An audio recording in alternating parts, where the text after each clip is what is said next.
E agora eu converso com a médica endocrinologista, a doutora Marília Zanier.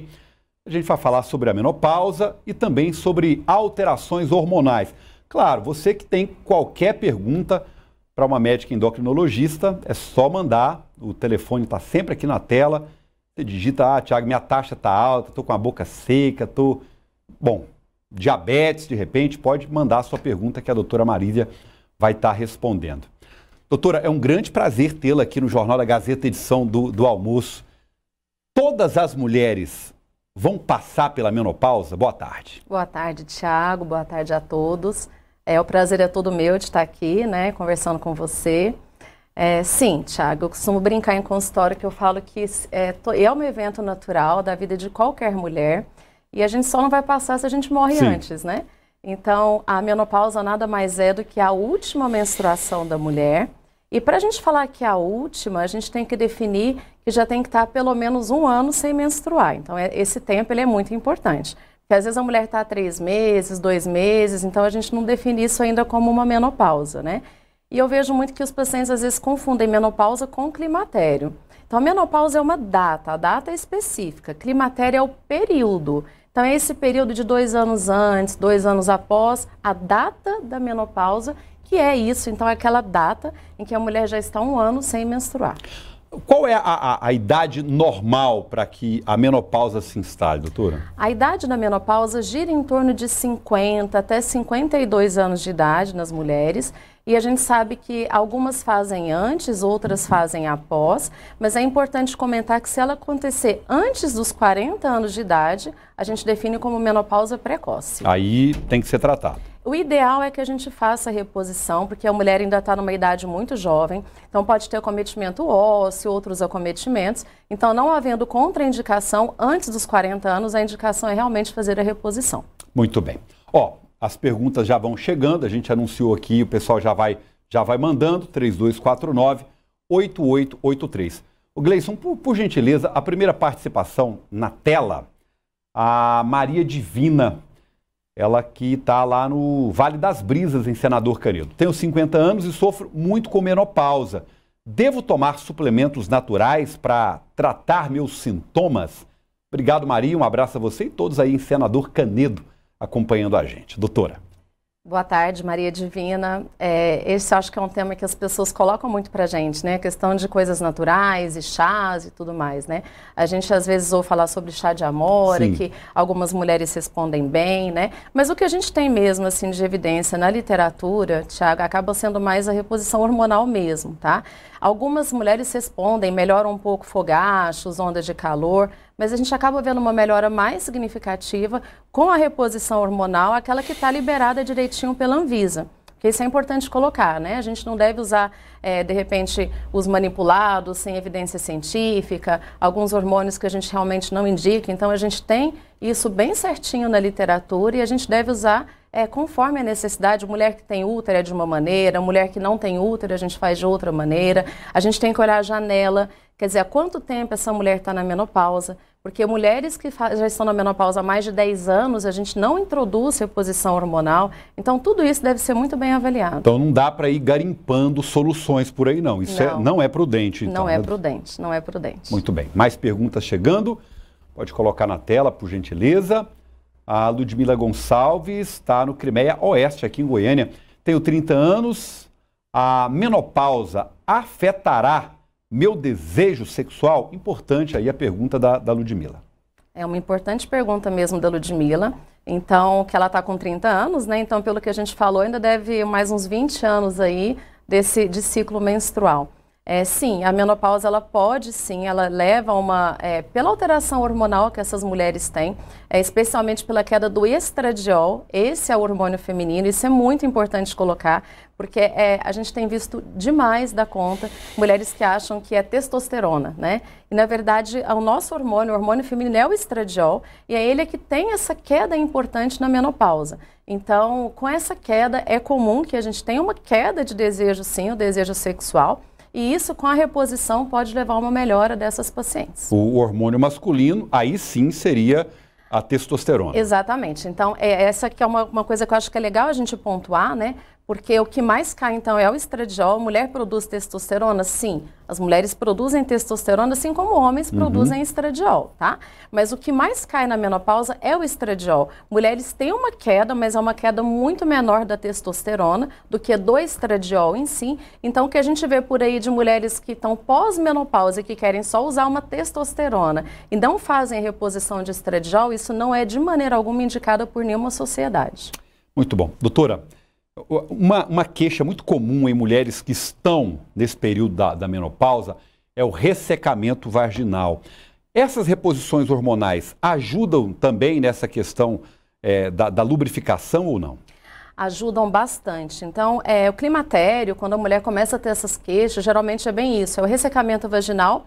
As ondas de calor com piora noturna é uma característica bem interessante. As mulheres falam, eu cubro, descubro, fica brigando, né, para a hora tá quente, a hora tá frio, por isso ondas de calor e o ressecamento vaginal e essas alterações de libido. Então, a reposição, a gente consegue realmente melhorar esses parâmetros e se essa mulher tem contraindicação à reposição hormonal e ela tem ressecamento vaginal, a gente também tem algumas outras medicações que a gente pode usar para o ressecamento vaginal por si só.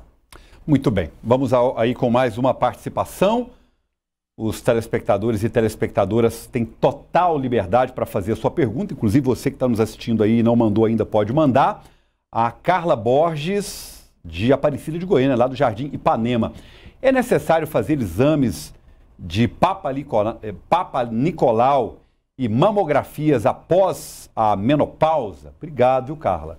Excelente a pergunta dela, né, doutora? Excelente pergunta da Carla, muito bom, abrir um espaço para a gente falar sobre exames preventivos, que é tão importante. Então, sim, o Papa Nicolau é o exame que a gente está avaliando colo do útero. Então, se a mulher tem colo de útero, ela tem que fazer Papa Nicolau. Lembrando que é um exame de extrema importância para poder escolher um câncer de colo de útero, né, mesmo estágios iniciais. Então, é super importante fazer sim, mesmo pós-menopausa. Só não é feito para aquela mulher que não tem mais o útero, que não tem mais o colo do útero. Então, aí você não faz o Papa Nicolau. Em relação à mamografia, a mesma coisa. Mamografia é para mulher que tem mama, mulher a partir de 40 anos de idade. Então, ela também deve fazer, né, anualmente a mamografia, mesmo pós-menopausa. Doutora, a senhora, na rotina do consultório, lida o tempo todo com pessoas com diabetes, como endocrinologista que é. O diabetes altera alguma questão hormonal na mulher ou não? Não, nessa questão de hormônios sexuais, assim, em relação à mulher, não. A gente não tem essa alteração, né, Tiago? O que a gente observa muitas vezes, eu acho que cabe colocar, até na questão da libido que você comentou, a gente sabe que, por exemplo, mulher diabética, a gente vai ter mais remédio, então a gente vai ter que usar uma série de medicações. Se essa mulher também é hipertensa, mais medicações. Se tem uma depressão, uma ansiedade também, outras medicações. E muitas dessas podem interferir na questão do desejo sexual. E às vezes a gente acha que é o hormônio que está sendo alterado e não é. Então a gente pode alterar por outras vias, não necessariamente hormonais. Doutora, a alteração no humor da mulher é muito comum também durante esse período da menopausa e a reposição hormonal ajuda? Extremamente comum. Então, essa alteração de humor é muito comum. A alteração de sono também é bastante comum. É uma mulher que acorda mais vezes à noite, que tem um sono que é aquele sono não reparador, que ela dorme, mas a sensação é que ela não descansou. Então, isso é extremamente comum e a reposição pode sim melhorar esses aspectos.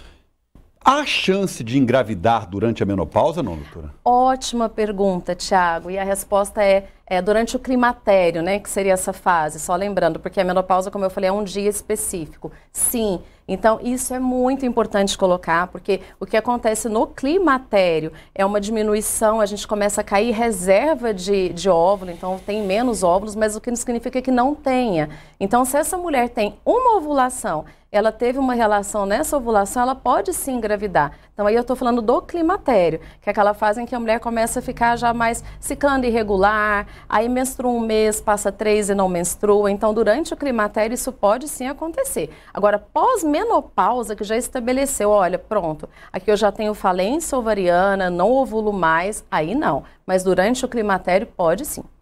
Doutora, tem mulheres que têm a menstruação muito irregular.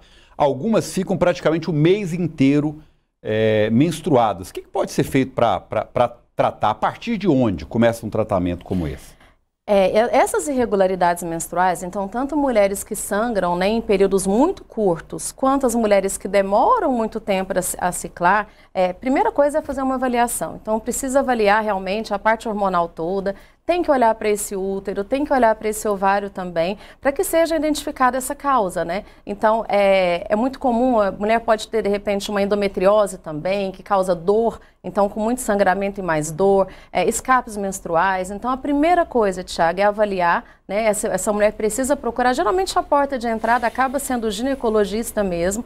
A gente que é da endocrinologia, a gente acaba pegando essas mulheres quando a gente vê são alterações hormonais, mas se for alguma coisa anatômica, alguma coisa como mioma, uma endometriose, o ginecologista vai nos auxiliar nesse tratamento. Doutora, eu já a entrevistei em outras oportunidades e outros médicos endocrinologistas, e durante essas entrevistas é muito comum as pessoas perguntarem sobre tireoide. Eu tô com tireoide. Eu fui no médico e descobri que estou com tireoide e isso está me engordando. Eu queria que a senhora falasse, já que está relacionado também a essa questão hormonal. A gente brinca que na endocrinologia tudo engorda, né? Menos o que a gente come e o exercício que a gente não faz, né? Então, é importante colocar aqui, primeiro, tireoide todos nós temos, a não ser que você tenha nascido com um defeito aí congênito e não tenha a sua tireoide, né? O que é muito raro. Então, a tireoide é essa glândula que fica aqui nessa região do pescoço, e o que nós podemos ter são alterações nessa tireoide. O hipotiroidismo, que é quando a tireoide funciona menos do que o normal, e o hiper, que é quando a gente produz mais hormônios do que o normal. Se eu tenho hipotiroidismo, que é quando eu produzo menos do que o normal, eu posso ganhar peso? Sim, mas esse ganho de peso chega a apenas 3, 4 quilos. E o que a gente vê é as pessoas que engordam 10, 15 quilos e querem atribuir isso ao hipotiroidismo. Então, não é verdade. Eu tenho um ganho de peso, mas é muito discreto.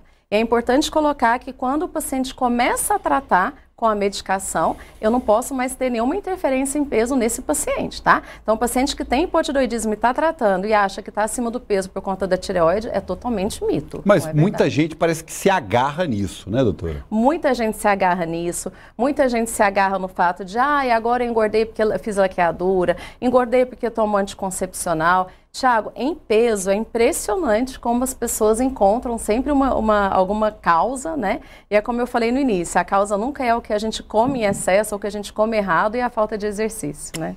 Tá bom, vamos com mais perguntas então, pode colocar na tela, por favor. Vamos agora até Novo Gama, a Joana Santos, está lá no setor Pedregal. Não tenho um ciclo menstrual há anos. Eu realmente preciso de check-ups anuais com um ginecologista? Obrigado, viu, Joana? Um abraço a você e todos aí no entorno do Distrito Federal acompanhando a gente aqui na TV Gazeta. Doutora.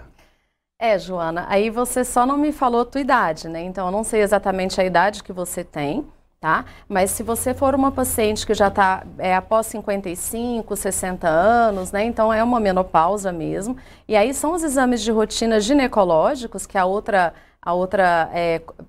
pessoa que mandou uma pergunta colocou, o Papa Nicolau, mamografia, então exame de rotina, que devem sim serem realizados com o ginecologista, né? Agora, se você é uma mulher que ainda está antes dos 50 anos de idade, e você está sem menstruar tantos meses, precisa de uma avaliação, tá? Então, a gente precisa ver esses níveis hormonais, como estão, fazer também os exames ginecológicos, com certeza a gente precisa avaliar. Muito bem. A Margarida mandou aqui, Thiago, eu gostaria de saber da doutora Marília se é normal quem retirou as 2 trompas sentir uma dor muito intensa na região da pelvis durante a menstruação e ter um fluxo menstrual muito intenso também.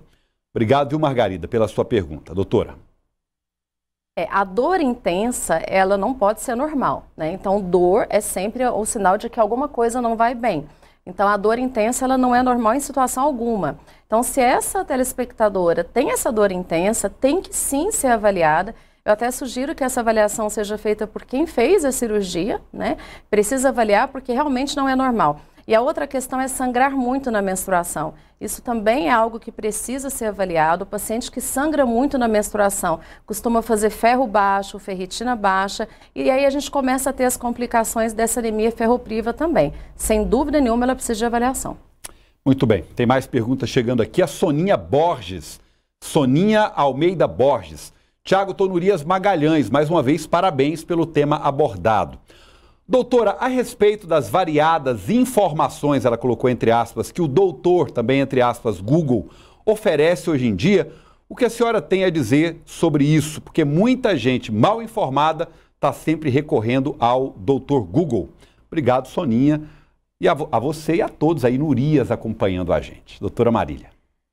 É uma outra colocação que ela colocou que sim, a gente vê demais, né, Tiago? Em hormônio, então, eu acho que é algo que todo mundo quer dar uma opinião. E é um assunto muito sério, eu acho que isso tem que ser tratado, tem que ser visto por alguém que realmente mexe com isso, quem estuda isso. A gente encontra a internet para comprar hormônio que você não sabe de onde vem, né, para onde vai e como que vai fazer dentro de você. E as pessoas têm coragem de administrar isso, eu acho que é um risco enorme à saúde, tá? Hormônio não é coisa simples, a gente tem que saber como usar, em quem está indicado. E não só isso, como outras questões também, né? Então a gente está inundado aí de fake news, de coisas sem fundamento científico algum. E acho que nesse sentido a gente sempre tem que procurar um médico de confiança, um especialista no assunto, para que a gente não caia nesses golpes. Doutora Marília Zanier, obrigado por conversar conosco aqui no Jornal da Gazeta. Parabéns pelo trabalho, espero que até breve, doutora. Até breve, eu agradeço muito pelo convite, agradeço pelas perguntas e me coloco à disposição. Estou agradecido. Muito esclarecedora a entrevista, inclusive.